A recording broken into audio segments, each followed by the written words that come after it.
yang bermuara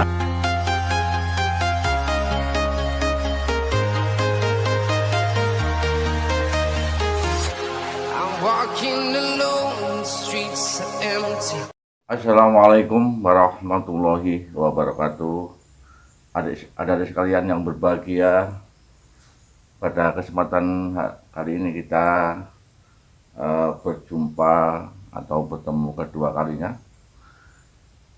Kali ini kita masih tetap di materi perkuliahan studi kelayakan bisnis. Jadi ini pertemuan kedua yang akan membahas tentang kelanjutan daripada pertemuan kemarin.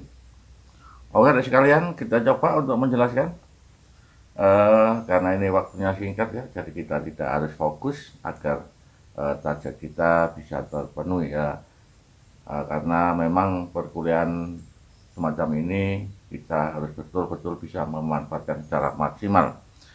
Oke, kita coba untuk menjelaskan bahwa tahapan-tahapan yang harus kita lalui ya. Kalau kemarin kita berbicara tentang bagaimana studi kelayakan, kemudian tujuan dan maksudnya dan manfaatnya.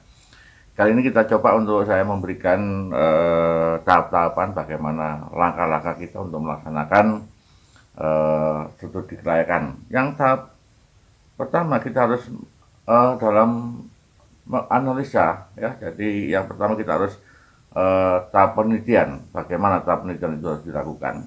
Yang pertama kita harus mengumpulkan data ya dan informasi di wilayah pemasaran lingkungan usaha, persaingan teknis dan teknologis, manajemen dan organisasi hukum dan keuangan, melakukan pengelolaan data, analisa data, dan mengambil keputusan.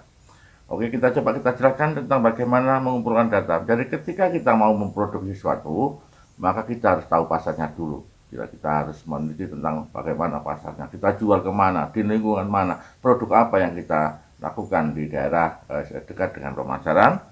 Kemudian bagaimana dengan persaingan kita, apakah kita mampu untuk melaksanakan dengan orang lain, karena kita sebagai seorang pendatang baru ya, jadi kita harus betul-betul cermat agar kita juga akan laku. Kemudian bagaimana tekniknya, teknologinya, bagaimana kendalanya juga semua dianalisa, dan juga bagaimana manajemennya, bagaimana hukum dan keuangannya.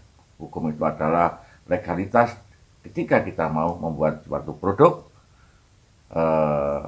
karena produk ini dinikmati atau dijual kepada konsumen, maka kita punya legalitas yang jelas. Kemudian pengolahan data, jadi data nanti setelah semua informasi itu sudah diolah ya secara tertulis dengan data yang lengkap. Itulah tahap-tahapannya dan mengambil keputusan. Nah, setelah itu diputuskanlah apa yang kita lakukan. Kemudian setelah kita sudah melakukan tahap penelitian dan sudah selesai, maka kita tahap evaluasi. Jadi memang evaluasi ini adalah kita semacam seperti kontrol, bagaimana apakah betul-betul apa yang kita lakukan ini betul-betul membawa betul-betul sudah bagus, sudah maksimal itu ya. Yang pertama evaluasi terhadap usulan usaha. Jadi setelah kita mengetahui kita bagian usaha untuk perakiraan ya, atau perkiraan dibangun pada saat dioperasikan secara rutin.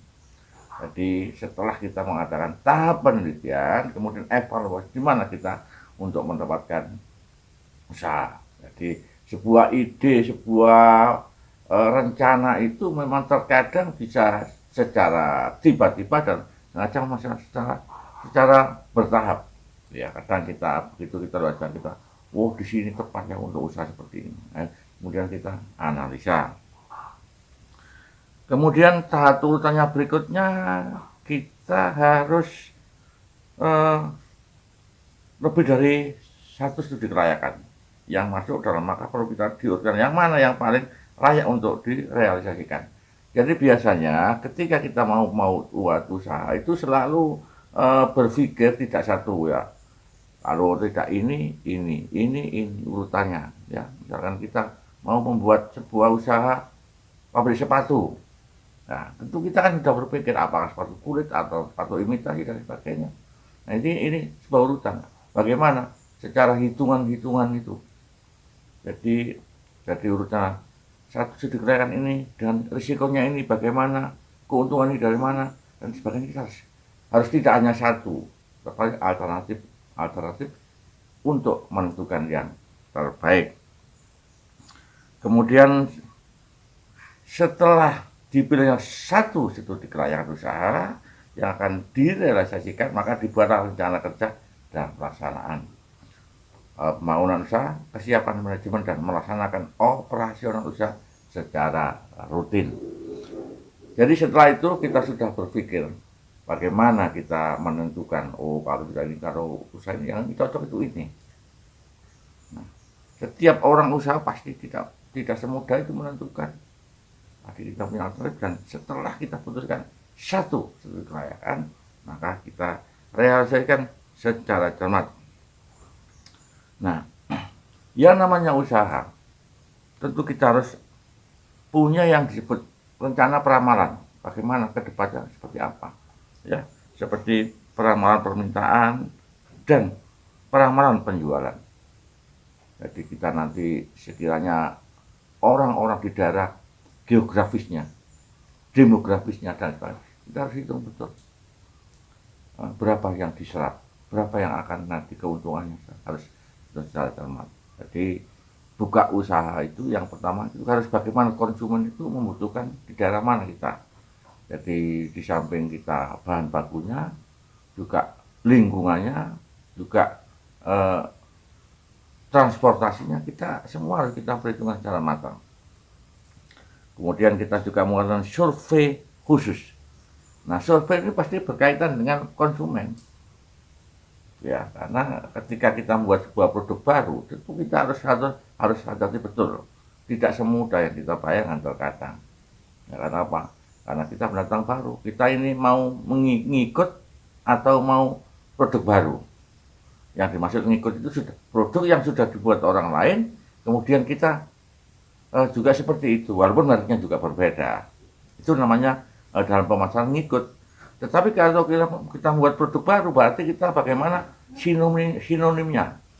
Misalkan gini, ketika ada orang kesulitan minyak goreng seperti saat ini, terkadang kan ada kesulitan.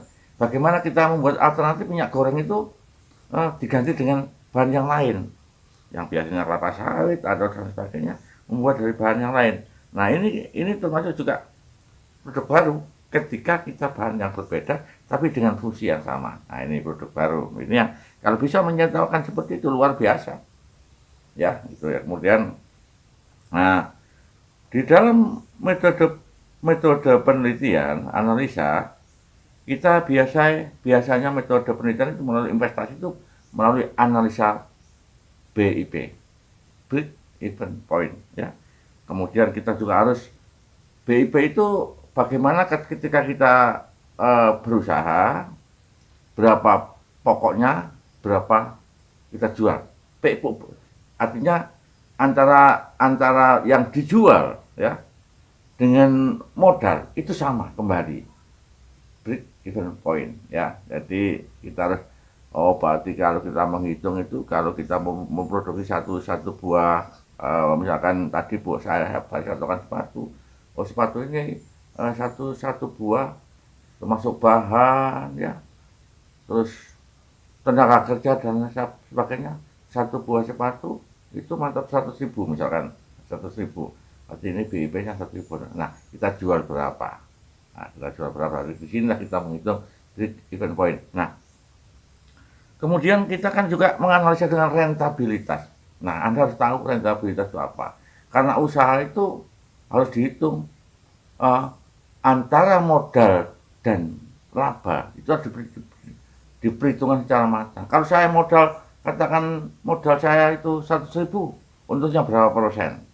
Nah, ini indikatornya ketika kita membuat rentabilitas indikatornya adalah inflasi juga diperhitungkan, kemudian bunga bank.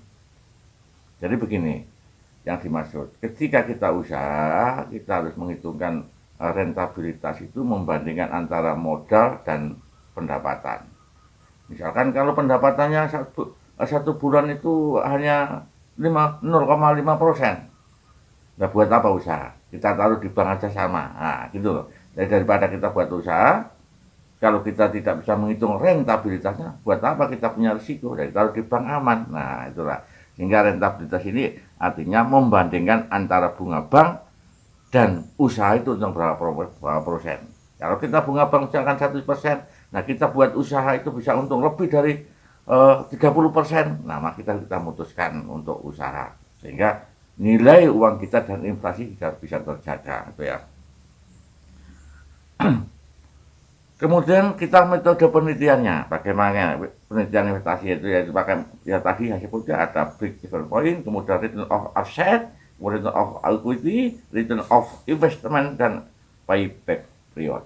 Nah, ini adalah metode-metode yang dipergunakan dan nanti ada rumus-rumusnya bahkan menghitung ya, ada rumus-rumusnya dalam menghitung sebuah usaha.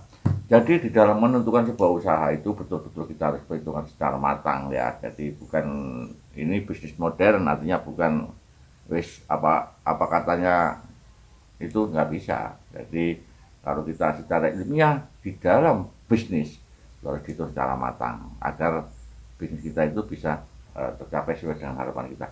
Saya kira itu ada sekalian yang dapat saya sampaikan dalam pertemuan yang kedua.